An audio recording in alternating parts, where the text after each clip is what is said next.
Boa noite, gente. Tô muito nervosa, então vocês me perdoem qualquer falha, tá? Tô desesperada, pra falar a verdade, né? Não tô nem nervosa. Nervosismo seria pouco, né? Tô desesperada mesmo. Mas vamos lá, né? Pedir pra Camila sentar aqui na frente, Felipe, pra olhar pra eles, pra dar uma acalmada. Hoje a gente vai falar sobre o tema, né? Ouça o Espírito e mantenha esperança. Eu acho que eu nunca vou falar de um tema com tanta propriedade, né? Porque no filme a gente vê a Mallory, né, que é a personagem principal, lutando o tempo todo contra as vozes que ela ouvia e que tentavam desviá-la do foco, que era chegar até um lugar seguro para eles, né? No filme Bird Box, o qual a gente está falando sobre essa série, né? Inspirada no filme. E eu ouvi muitas vozes para não estar aqui hoje, né? Muitas vozes sussurravam quando eu recebi o convite. A primeira coisa que eu falei assim: eu não tenho condições, eu não sou capaz de fazer isso. Porque eram as vozes que estavam na minha mente, né? A voz do diabo, né? Vamos abrir lá em João 8:44 para a gente ler, né? Sobre essas vozes que ficam muitas das vezes na nossa mente que não provém de Deus. João 8:44. Ele foi homicida desde o princípio e não se apegou à verdade, pois não há verdade nele. Quando mente, fala em sua própria língua, pois é mentiroso e pai da mentira. Eu ouvi muitas coisas, muitas vozes na minha mente, e eu creio que todos nós acabamos ouvindo, né? Vozes que nos influenciam a parar, a desistir, diz que nós não somos capazes, diz que nós não servimos para nada, diz que a nossa aparência é ruim, diz que as pessoas não gostam da gente, diz que é melhor a gente desistir. São essas vozes que nós ouvimos, são essas vozes que eu escutei durante 30 dias. Né? Primeiro, quando eu recebi o convite, eu falei que eu não iria, porque eu não tinha capacidade, não tinha condições, e que eu tinha muitos defeitos ainda, muitas dificuldades que eu não teria condições de estar aqui falando para vocês. E o Espírito Santo falou ao meu coração que não eram as pessoas que estavam me convidando, era ele. E enquanto eu estava ali no banco, eu estava desesperada, eu falei, que vontade de ir embora, eu quero ir embora. E todos os dias eu falava assim, vou mandar uma mensagem para a Camila e falar que eu não vou mais. Todos os dias, os 30 dias eu pensava isso. Aí eu fui e o Senhor falou comigo, não se preocupa não, filha, que eu estou aqui. Você não precisa se preocupar com nada porque eu estou aqui. E eu estarei com você. E a voz do diabo, ela introduz na gente dúvida, tenta manipular, tenta nos desviar do caminho, diz que nós não merecemos e tenta diminuí-lo, né? Tenta nos diminuir. Eu creio que muitos jovens e adolescentes hoje têm sido influenciados por essa voz que vem na nossa mente, que soa como pensamentos ruins. Automaticamente, quando eu li, eu lembrei de uma situação, num lugar que eu trabalhava, com uma pessoa que a irmã dela tinha se suicidado. E quando ela falou isso, ela tinha 17 anos, a menina. Eu pensei assim, gente, por que será que ela se suicidou? Mas eu fiquei sem graça de perguntar, né? Porque é uma pergunta meio indiscreta. E eu não perguntei, mas eu fiquei com aquela curiosidade. O que levou uma jovem de 17 anos a se jogar do 17º andar? Isso já faz algum tempo. E alguém teve a coragem de perguntar e ela falou assim, ela deixou um bilhete dizendo que ela estava obedecendo às vozes. Ela estava fazendo o que as vozes diziam para ela. E eu automaticamente associei a essas vozes que muitas das vezes a gente escuta e que a gente sabe que não provém de Deus, que não provém do Espírito, né? E muitos jovens têm cometido suicídio por conta dessas vozes. Eu fui recentemente numa palestra de suicídio, eu saí de lá muito assustada, porque a gente não faz ideia do número de pessoas que têm cometido suicídio. Não é um assunto muito falado e esses dados eles não são divulgados por questão de segurança, para que não incentivar as outras pessoas a estarem cometendo, né, o suicídio. E o Brasil ele tem crescido assustadoramente em números de suicídio. Ele já é o 8º no ranking de suicídios no mundo, gente. Então, assim, são dados bem alarmantes e que a gente acaba não sabendo, né? E o suicídio, ele é o 2º nas causas de mortes. Ele só perde para acidentes de trânsito, para jovem de 15 a 29 anos. Então, assim, é uma realidade que nós temos vivido, é uma realidade que nós não falamos, que a gente acaba não sabendo, né? Eu não sei quantos de vocês aqui sabia, né, que a cada minuto tem jovens e adolescentes se suicidando. É uma realidade muito presente, ao qual essas vozes têm nos influenciado, né? Não somente as vozes, porque a maioria desses jovens que cometem suicídio, né, que a gente vira e mexe ficar sabendo de algum caso, é por conta da depressão, né? A gente vai falar um pouquinho sobre ela, né? E os males que ela tem causado, porque a depressão, todo mundo ouve falar dela, mas ela é muito pouco diagnosticada. Eu creio que se nós tivéssemos um diagnóstico mais preciso da depressão, seria mais fácil da gente conseguir evitar que muitos suicídios acontecessem. Porque a pessoa, para chegar ao ponto de tirar a própria vida, queridos, ela está no ápice da depressão. E muitas das vezes, nós estamos deprimidos e a gente nem sabe. E é muito difícil ainda no nosso meio cristão para a gente lidar com isso. É meio que um tabu, a gente não fala muito. Ou então a gente entende que, tá deprimido, deve ser porque é falta de Deus, ou é frescura, ou, sei lá, várias coisas que passam na nossa cabeça quando a gente ouve falar que alguém está deprimido ou que fala sobre a depressão. Então a gente vai falar um pouquinho aqui de alguns sintomas, tá? Eu não quero que ninguém veja os sintomas e saia daqui desesperado, eu estou deprimido. A depressão, ela precisa de um diagnóstico, tá? Do psicólogo, do psiquiatra. Então, assim, não é para vocês se acharem deprimidos por conta dos sintomas, não. É só um alerta mesmo, para caso vocês se identifiquem com muitas coisas que estão aqui, procurarem ajuda, né? Procurar um apoio, um tratamento, enfim. A depressão, ela tem de dois tipos, né? Que é a depressão exógena. Exo vem de fora, né? Geno é gerado, então é gerado fora. Essa depressão é pouco comum, que é uma depressão biológica. Ela ocorre por fatores hereditários, né? No nosso organismo, por conta biologicamente, vai faltando dopamina, que é um neurotransmissor que é responsável pela sensação de bem-estar, prazer, um neurotransmissor responsável pelo humor, né? Na ausência dele, a gente acaba se tornando deprimido. Mas essa depressão exógena, ela não é muito comum. A mais comum é a endógena, que é dentro, né? Gerado dentro. Gente, troquei. A endógena, que é gerada dentro, que é fatores biológicos. A exógena é gerada fora, né? Que são os fatores da vida, né? São as perdas, as dificuldades, as injustiças, as coisas que a gente acaba sofrendo e que muitas das vezes a gente não consegue lidar, né? Com elas. Então, essa depressão, ela ocorre em dois tipos, né? A exógena, que é gerada fora, né, de ambientes externos, e a que é gerada dentro por fatores biológicos. A gerada fora é mais comum, é a depressão que a gente vê e que as pessoas acabam tendo por conta das dificuldades da vida. E tem aumentado cada vez mais, queridos, o número de pessoas deprimidas. E a depressão, ela é uma doença democrática, né? Ela comete pobre, rico, pessoas de qualquer cor. Todos nós estamos sujeitos à depressão, inclusive os crentes. Né? Vamos quebrar aqui hoje esse tabu de que crente não fica deprimido. Por que crente fica deprimido? Sim, porque depressão é uma doença, né, que pode ocasionar qualquer um. Assim como a gente tem doenças em gerais, né, uma artrite, uma artrose, dengue, enfim. Assim também é a depressão, né? Ela é uma doença e a gente precisa vê-la como. Porque a gente atribui a depressão a muitas coisas e acaba esquecendo que ela é uma doença. E como doença, ela deve ser tratada como. Porque quando a gente está doente, está com alguma doença, está com dengue, com alguma coisa, a gente vai ao médico. Mas quando a gente está em depressão, não. A gente tem um pouco de receio de tratar as doenças da alma, a gente desvaloriza, né, o potencial delas. Está com depressão, mas não faz um tratamento, não faz um acompanhamento. E a depressão, quando ela não é tratada, é possível que cause um suicídio, que a pessoa tire a vida. A gente acha um pouco exagerado, mas é uma realidade presente.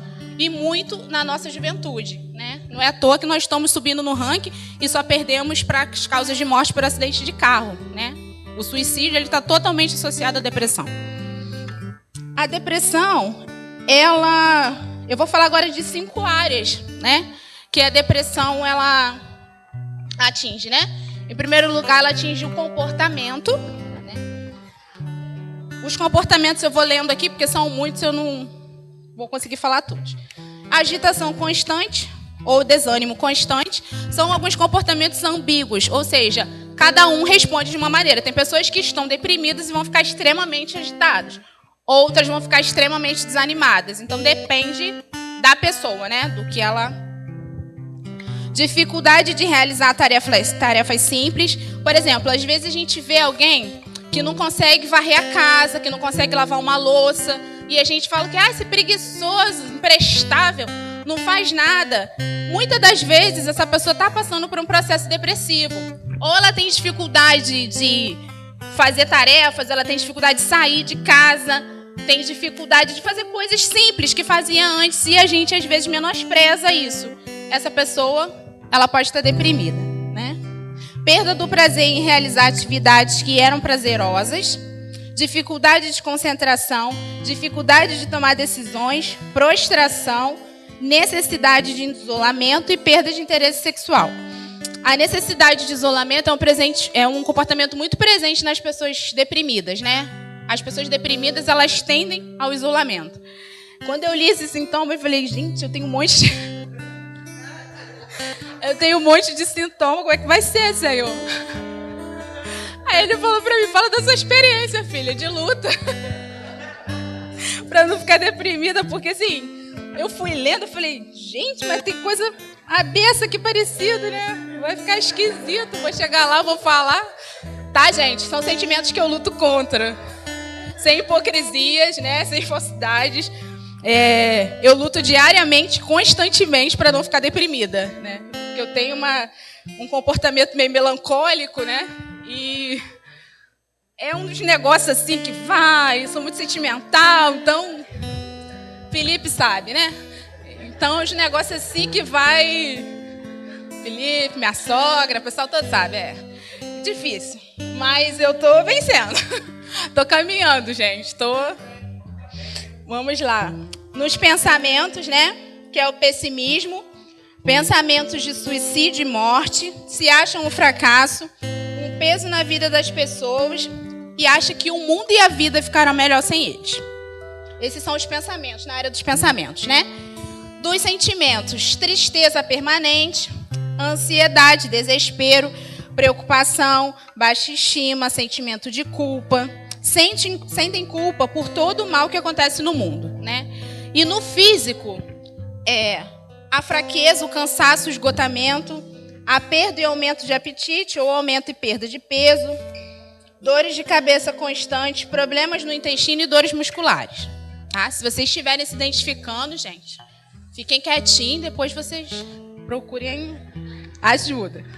Vamos lá. Também me identifiquei com um monte de coisa. No espiritual, aí que eu queria chegar. Porque o que acontece? A gente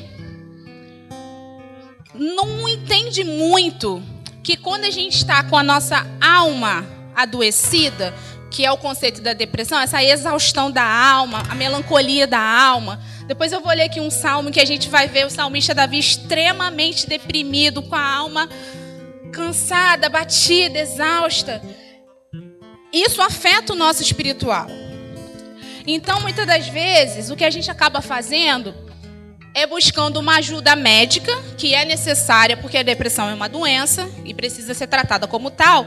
Só que a gente acaba esquecendo do espiritual, porque o espiritual ele fica abalado. Essa pessoa que está deprimida, ela não consegue vir aos cultos. Geralmente, pode ser que tenha alguém que consiga sair para trabalhar, mas geralmente não consegue, porque elas se isolam. Nada que tenha comunhão, que tenha gente, que envolva pessoas, ela quer estar junto, né? Dificilmente ela ora, porque ela não tem forças para isso. Dificilmente ela lê a Bíblia, né? E pensam constantemente que foram abandonadas por Deus e pelas pessoas. Então, assim, a gente não pode esperar de uma pessoa deprimida que ela esteja com a vida espiritual dela bem. Então, o que a gente precisa fazer, né? Quando a gente se deparar com um cenário desse, de alguém, do irmão ou de nós mesmos? Entender que o nosso espiritual ele vai estar abalado com certeza. A gente não vai ter como ficar bem com isso espiritualmente. Entendeu? Estando deprimido, a gente não vai ter como ficar espiritualmente bem. Então, é uma doença que afeta o nosso espiritual, né? Quando a nossa alma não está bem, quando nós não estamos com a nossa alma em paz, bem, o nosso espiritual fica também ruim. A gente fica com dificuldade, né, de ter um relacionamento com Deus. Se a gente não está conseguindo se relacionar aqui, né? Quem dirá com Deus? Então, é uma doença que afeta o psicológico, o espiritual. Então, a gente precisa estar atento, porque esses sintomas com certeza surgirão. E muitas das vezes a gente vai achar que o irmão é fraco na fé, que o irmão, já falei com ele, está lá prostrado, não quer vir no culto, quer ficar bom, não quer vir no culto. Mas ele não vem no culto porque ele não consegue, né? A gente pensa muita coisa, é um descansado, não quer crescer espiritualmente, não ora, não lê a Bíblia, mas como que ele vai ler e orar a Bíblia se ele está deprimido? Então, assim, a gente precisa ter um olhar diferenciado para isso. Né? Eu acho que a gente acaba não tendo, né? A gente julga logo, diz que tá doente, tá com problema, cheio de problema, tá deprimido, diz que tá deprimido. Eu já ouvi isso, gente. Fulano, como é que tá? Diz que tá deprimido.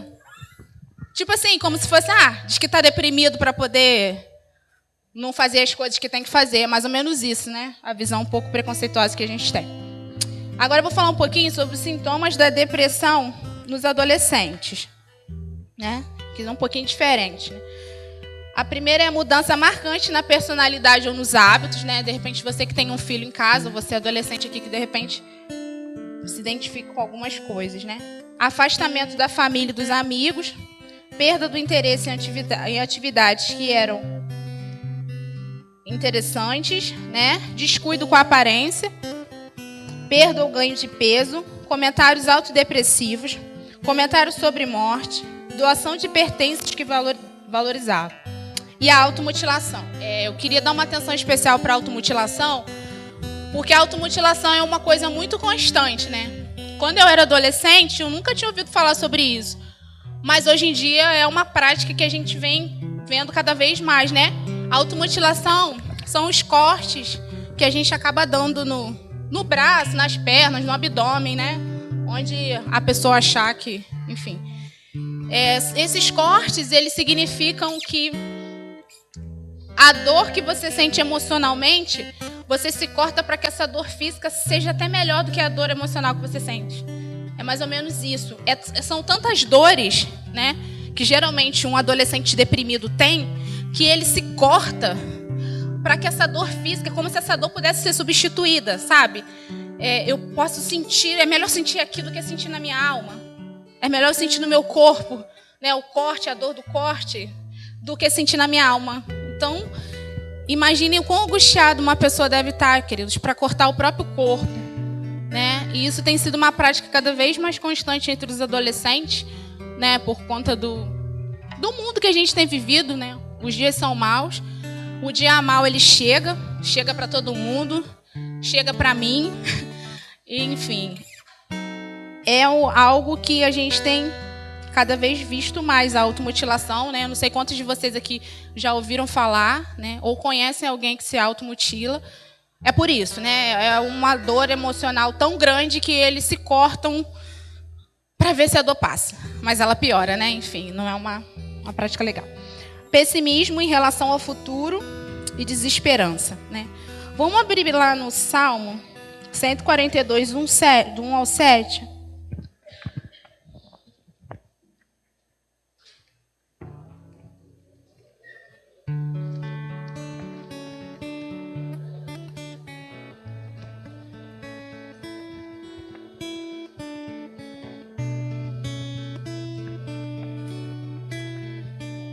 Vamos lá? Eu clamo a Deus, ó Senhor, pedindo socorro. Eu suplico que me ajude. Levo a Ele todas as minhas queixas e lhe conto todos os meus problemas. Quando estou desistindo, Ele sabe o que devo fazer. No caminho por onde ando, os meus inimigos armam uma armadilha para me pegar. Olho para os lados e não vejo ninguém que me ajude. Não há ninguém para me proteger. Não há ninguém que cuide de mim. Ó Senhor, eu grito pedindo a tua ajuda. Ó Deus, tu és o meu protetor. És tudo que desejo nessa vida. Escuta o meu grito pedindo socorro, pois estou caindo no desespero. Salva-me dos meus inimigos, pois eles são fortes demais para mim. Livra-me do sofrimento e eu te louvarei na reunião do teu povo, porque tu tens sido bom para mim. Nesse salmo, Davi ele estava na caverna de Adulão, né? Que estava se escondendo de Saul. E ele está muito deprimido nesse salmo, né? Se sentindo abandonado, se sentindo perseguido, né, escondido, aprisionado dentro de uma caverna. Enfim, a Bíblia também ela fala sobre a depressão, não com essa palavra, né, mas aqui, quando a gente lê, a gente vê que o salmista está deprimido e tem muitos outros salmos, né, quando eu estava pesquisando, muitos outros salmos de pessoas deprimidas, né. Aitofel, né, que foi o avô de Betseba, ele se suicidou, provavelmente estava deprimido, né, a gente não vai entrar aqui no mérito da questão, mas se suicidou, e muitos outros personagens bíblicos estiveram deprimidos. Elias esteve deprimido, esteve na caverna, né, assim como muitas pessoas. Então, queridos, a depressão é uma doença que pode nos atingir, sim, mesmo nós sendo crentes. Então, hoje, o que eu queria trazer era que vocês se conscientizassem disso. E se estiverem deprimidos, que não se sintam penalizados por dizer isso, porque às vezes a gente fica tão constrangido, né, de estar numa situação dessa que a gente nem fala para as outras pessoas com medo da reação, do que as pessoas vão achar de nós, vão achar que nós não temos Deus, que nós não somos crentes. E não é isso, né? A depressão, ela é uma doença que pode acometer qualquer um de nós, né? Aí eu perguntei assim para o Senhor, mas e se tiver gente lá que não está deprimido, que não tem nada disso? Pode ser que a gente tenha alguém, né? Aí o Senhor falou assim para mim, então você tem que falar com eles para eles serem incentivadores de pessoas, para eles incentivarem. Aí eu fiquei pensando nisso e eu percebi o quantos incentivadores eu tinha. Falei, gente, fiquei muito feliz. E percebi que muitas das vezes a gente não adoece por conta dos incentivadores que a gente tem, das pessoas que estão do nosso lado, que estão nos dando força, nos dando ânimo. Porque uma pessoa deprimida, ela não precisa só de um psicólogo, de um psiquiatra, talvez, às vezes, dependendo do caso de remédio, né? Como é o caso de alguns, que as pessoas precisam, né, tomar medicamento, enfim. Isso aí é o psicólogo junto com o psiquiatra que irão definir. Mas a gente não cuida muito dessas pessoas. Muitas das vezes as pessoas vão lá, a gente faz uma oração para elas, né? Elas estão deprimidas, a gente sabe, elas vêm, falam com a gente como estão se sentindo. Aí a gente entende que elas estão deprimidas e a gente ora e fala assim, vai com Deus, né? Vou orar por você, vou pedir a Deus cura para a sua vida, mas tchau.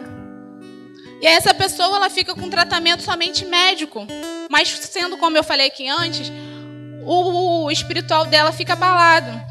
Então nós precisamos dessas pessoas, nós precisamos ser essas pessoas.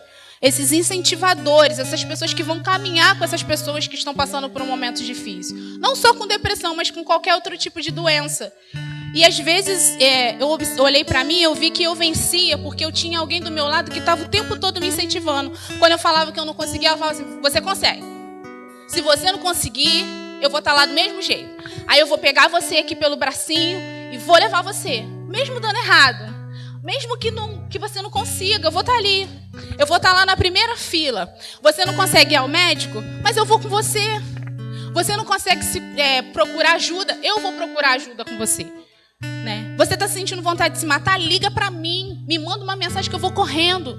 Eu vou na hora. E onde estão essas pessoas, querido? Nós não temos sido essas pessoas. Nós não temos sido essas pessoas. E quanto isso é importante, quantas pessoas entram por essas portas arrasadas emocionalmente, com a alma ferida, adoecida, doentes, entristecidas. E tudo que elas encontram aqui é uma oração. Vai com Deus, boa semana. Quantas pessoas que a gente tem deixado sair por essas portas que amanhã podem tentar um suicídio. Porque é a responsabilidade nossa enquanto igreja. Talvez lá no mundo eles não tenham essa responsabilidade, mas nós enquanto cristãos nós temos. De cuidar dessas pessoas, de caminhar com elas, de cuidar delas. De dizer para elas assim, eu entendo o que você está sentindo. Talvez eu nunca tenha tido depressão, mas eu entendo como você se sente. Ser mais humano, ser mais amoroso, se colocar mais um pouquinho no lugar, às vezes, do outro, do irmão. Porque a primeira atitude que a gente, às vezes, faz é julgar, achar que o irmão só vive doente, só vive com problema. E o Senhor nos convida a sermos incentivadores de pessoas. Não é dizer assim, levanta daí! Né? Que muitas das vezes a gente faz um barulho e acha que está incentivando. Né? Levanta, fulano! Vou lá na sua casa te buscar. Nunca aparece. Conta comigo. Você não pode contar com ele. porque ele não está presente. E olhando para mim, né, como eu já falei, eu tô aqui hoje porque eu tenho incentivadores, pessoas que estão ali do meu lado o tempo todo. Ai, quando esses pensamentos vêm, né, quando sopra na mente, que fica ali remoendo. Essa semana eu tive muitos incentivadores, né? O dia mal chega para todo mundo, chegou para mim também. E aí eu tive muitos incentivadores. Quando eu ficava triste, vinha Felipe, vamos embora, vamos caminhar. Eu te carrego, eu te levo. Não tem problema, a gente vai caminhar junto. A gente vai conseguir junto. E aí o peso fica menor, que eu sabia que eu tinha alguém para contar, eu tinha uma família para contar, de pessoas que estavam ali apoiando. Isso acontece, cada um do seu jeito, é engraçado, né? Os do cuidado falam do cuidado. Os materiais, né, que são pessoas que demonstram o amor de uma forma diferenciada, falam assim, eu vou te ajudar a fazer isso. E aí você vai conseguir. E assim, de formas diferentes, a gente vai vendo o amor das pessoas, né? O dia mal chegou para você, eu tô com você, ó. Eu te carrego, vamos junto. Que fica menos pesado, fica mais fácil de caminhar e de viver assim, quando a gente tem alguém para caminhar. Quando eu estiver triste, eu sei que eu tenho ele do meu lado, que ele vai me apoiar, que ele vai falar assim, vamos embora. Ah, eu não tenho condições, eu não vou conseguir. Vai sim. Se não conseguir, também eu tô lá. Se você cair, eu te levanto, eu te ajudo. Aí eu falo que o Felipe é meu incentivador número 2, né? Porque o Deus é um. Ele me incentiva todo o tempo a caminhar. Eu sei que ele está comigo, isso me dá segurança. Eu sei que se eu cair, vai ter alguém que vai me ajudar a levantar. Mas quantas pessoas que estão caídas e estão sozinhas? Elas temem até a queda, porque elas sabem que se elas caírem, não vai ter ninguém para levantá-las. Não vai ter ninguém para estender a mão e falar assim, vem comigo. E quantas pessoas estão aqui assim? Quantas pessoas entram aqui assim? Deprimidas, com a alma em frangalhos, ouvindo as vozes. Ouvindo as vozes. Essas vozes destruidoras que nos paralisam muitas das vezes, que nos causam medo, desespero, angústia. Quantos de nós ouvimos essas vozes e às vezes não temos ninguém para falar, olha, essas vozes estão me paralisando, elas estão me destruindo, elas vão acabar comigo. Então, que nós possamos nos tornar incentivadores de pessoas. Apoiar essas pessoas, não por falsidade, queridos, mas pelo amor que Deus demonstra por nós, pelo amor que Deus tem a nós. É o mínimo que nós podemos fazer, é demonstrar para o outro. Né? Se tem alguém deprimido aqui, com sintomas, se sente cansado, exausto, desistindo da vida, porque tem muitas pessoas assim, com a depressão sorridente, que elas estão deprimidas, elas entram aqui, elas sorriem, elas brincam, elas louvam, e ninguém sabe que elas são deprimidas. Porque quando elas chegam em casa, elas choram, elas têm vontade de se matar, elas se acham as pessoas piores do mundo, elas acham que o mundo ficaria melhor sem elas.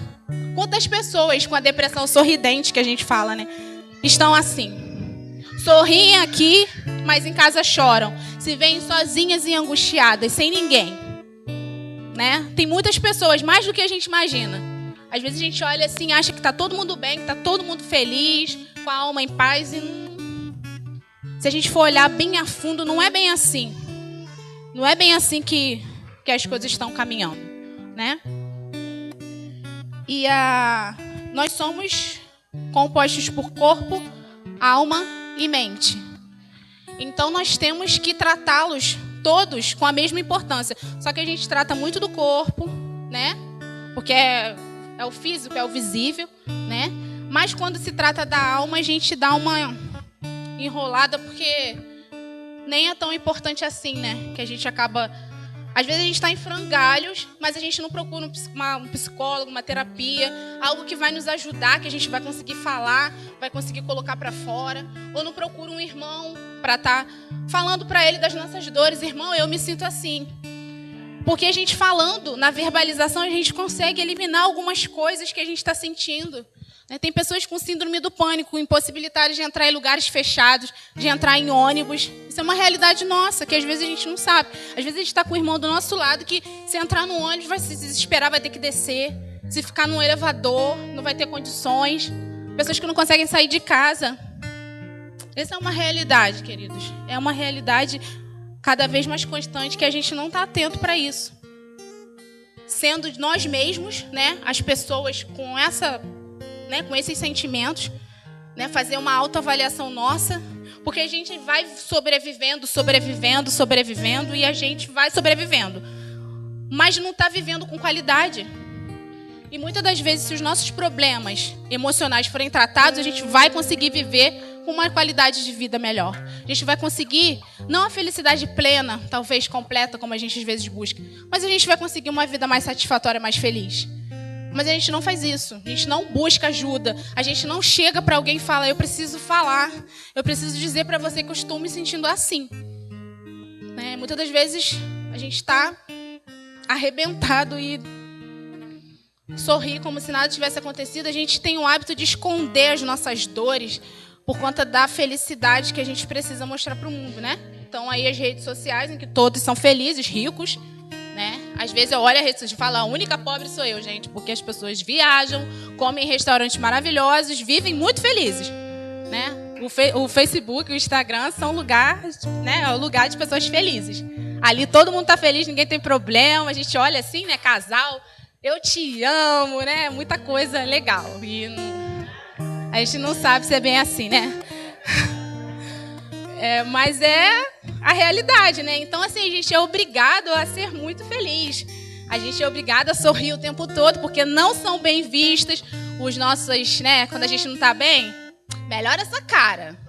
Como se a gente não tivesse direito, né? Tá chateado. Eu acho engraçado, porque eu já fiz isso, né? Depois que eu passei a ter um entendimento maior, eu parei de fazer. Melhora essa cara. Você não pode ficar triste, não. É assim que a gente faz, né? Tem que estar sempre bem. A gente tem que apresentar sempre uma alegria, né? Tá sempre de bem com a vida. E não é uma realidade, porque nós somos seres humanos e a gente se chateia, né? Se estressa, fica chateado. Até crente fica chateado, se estressa, fica triste, enfim. A gente aprende a esconder as nossas emoções desde criança. Engole o choro. Não pode chorar. Não é assim que as mães falam? Eu já ouvi muito isso. Engole o choro. Tá chorando por quê? Não tem motivo? Né? As mães, elas não valorizam muito o sentimento das crianças, né? Não tem motivo para ficar triste. Isso não é para ficar triste, não. Aí a gente aprende o quê? A esconder, porque esses sentimentos não são bem vistos. Imagine a gente mostrar e falar para alguém que está deprimido, né? Primeiro que se a gente falar, a pessoa vai fazer uma cara para a gente assim, desesperadora, né? Tipo assim, às vezes ela tá também, ela não sabe. Aí ela, nossa, deprimido, é? Então, assim, que a gente possa mudar o nosso olhar. Nosso olhar de como nós temos visto o outro, né? O nosso irmão com dificuldades. A gente viu na Bíblia que até o salmista Davi ficou deprimido. Então, pode ser que nós venhamos a ficar também. Acontece, o dia mal chega para todo mundo. E nem sempre nós sabemos lidar com ele ou estamos bem para lidar. Mas nós temos um Deus que supre as nossas necessidades, né? Enquanto eu preparava, né, toda a mensagem... E eu fiquei um tempo triste, o Senhor falava assim para mim, o versículo, né? Espera em Deus que ainda louvarei. Né? Às vezes a gente esquece um pouco que a gente tem Deus. Eu acho que isso ameniza muito, né? A causa de nós ficarmos adoecidos, sabendo que nós temos alguém por nós, que nós não estamos sozinhos, que nós temos Deus. Né? Que hoje a gente pode estar passando um momento difícil, de luta, né? Seja ela em qual área for, mas que a gente tem o Espírito Santo conosco, que nós temos um Deus que a gente pode contar, né? Que Ele vai vir em nosso favor em algum momento, que Ele está ali conosco, né? Contemplando, é isso que o Senhor me dizia, sabe? Espera em mim, você ainda vai me louvar, espera em mim, espera em mim. O dia mal chegou, espera em Deus. O dia mal veio, você ficou triste, você acha que está deprimido, eu não estou aguentando. Espera em Deus. Espera em Deus.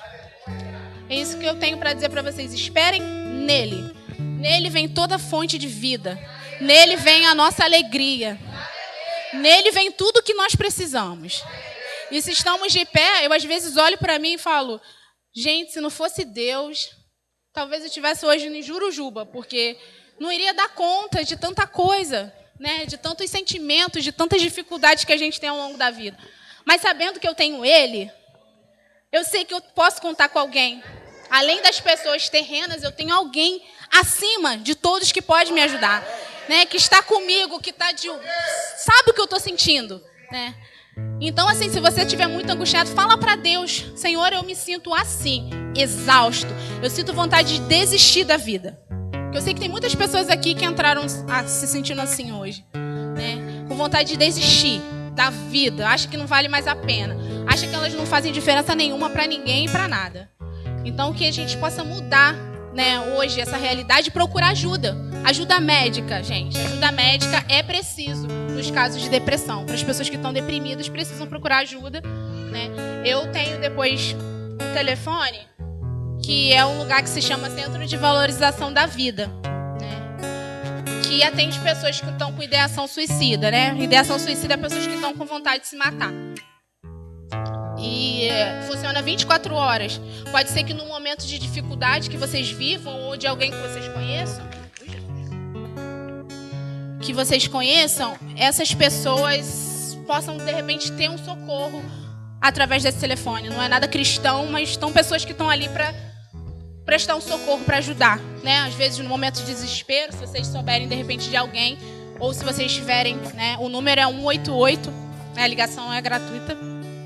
Tem pessoas que são treinadas para poder ajudar pessoas que estão querendo se matar. Isso é devido à grande demanda de pessoas. É porque isso não é divulgado, a gente não sabe. Mas cada vez mais o número de pessoas doentes tem crescido. De pessoas doentes, deprimidas, com vontade de se matar, com desejo de desistir da vida. É cada vez mais comum. Então a gente precisa estar atento para isso, né? Enquanto igreja, enquanto cristãos, sabendo que nós podemos estar deprimidos, né? Nós não somos imunes a isso. E que nós temos, né? Que a gente possa buscar um apoio espiritual, um apoio médico, para estar lidando com essas dificuldades, né? Porque o dia mal, queridos, ele chega para todos, né? Nós não estamos imunes dele, infelizmente. Seria bom se não tivéssemos, mas ele chega para todo mundo. E a gente, no dia mal, precisa saber como lidar, como recorrer. Eu estou deprimido, o que eu vou fazer? Né? O que eu posso fazer quando eu estou deprimido? Busque ajuda médica, busque ajuda espiritual. Se você entender que você está com ideações suicidas, vontade de se matar, fala para alguém. Me ajuda, que eu estou com vontade de me matar. Peça ajuda. Eu estou sentindo vontade de me matar. Eu quero morrer. Fala isso para alguém, que vai ter alguém que vai estar te ajudando, que vai ter alguém que vai estar te acompanhando, né? Caminhando com você, te levando. Porque muitas das vezes é isso que a gente precisa, né? De alguém que esteja nos levando, caminhando conosco. Porque a caminhada é árdua, é muito árdua. E a gente precisa de alguém para estar caminhando conosco, tá? Tem alguns CAPSs, né? Que são Centros de Apoio Psicossocial, que atendem de graça, tem psicólogos. Né? Deve ter uma fila de espera, não sei. Eu tenho telefone se alguém precisar, posso estar passando. Para buscar ajuda, né? Que a gente saia daqui decidido a buscar todas as ajudas disponíveis. O nosso Deus, ele tem poder para nos curar, amém? De toda dor, de toda depressão, de todo mal. Mas nós também precisamos fazer a nossa parte, buscar ajuda. Buscar ajuda, pedir uma ajuda espiritual, porque a gente não tem condições de caminhar sozinho, só com ajuda médica, porque o nosso espiritual fica debilitado. Nós possamos buscar ajuda. Vamos abrir agora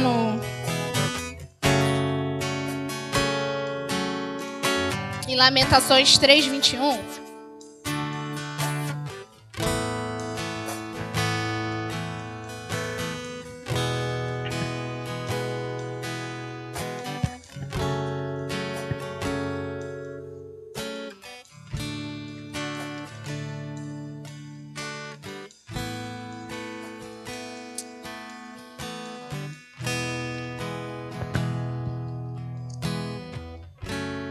Eu marquei tudo aqui, gente, e só me atrapalhou.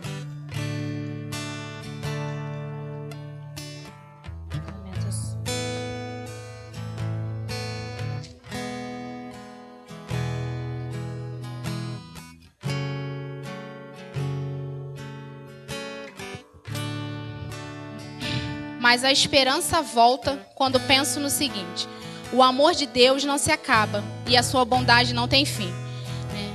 Existe um versículo também que diz que nós devemos trazer à memória tudo aquilo que nos dá esperança. Então que nós possamos trazer à nossa memória tudo que nos traz esperança. Esperança de um futuro melhor, de uma vida melhor e mais saudável, de mais alegria, de mais compreensão. Não desistam, né, dessa árdua caminhada que é a vida. Não desistam mesmo, né? Se tem alguém aqui que entrou com essa vontade de desistir, que não desista. Que saiba que a gente tem um Deus, né, que supre as nossas necessidades, que cuida da gente. Às vezes a gente está passando por um momento ruim, mas logo esse momento passa e vem a bonança, né? Que vocês possam trazer à memória aquilo que tem trago esperança. Esperança, essa é a palavra, esperança. Esperança em dias melhores, esperança de que tudo vai ficar bem. Amém, queridos? Vamos ler só um salmo que ficou na minha mente. A semana toda que Deus falava comigo. Eu não gosto muito da Almeida, eu acho ela difícil. Mas esse tem que ler na Almeida, que ele é tão poético, gente. Como o cervo brama pelas correntes das águas, assim suspira minha alma por ti, ó Deus. A minha alma tem sede de Deus, do Deus vivo. Quando entrarei e me apresentarei ante a face de Deus. As minhas lágrimas servem-me de mantimento de dia e de noite. Porquanto me dizem constantemente, onde está o teu Deus? Quando me lembro disso, dentro de mim derramo a minha alma, pois eu havia ido com a multidão. Fui com ele à casa de Deus com voz de alegria e louvor com a multidão que festejava. Por que está abatido a minha alma? E por que te perturbas em mim? Espera em Deus, pois ainda o louvarei na salvação da sua presença.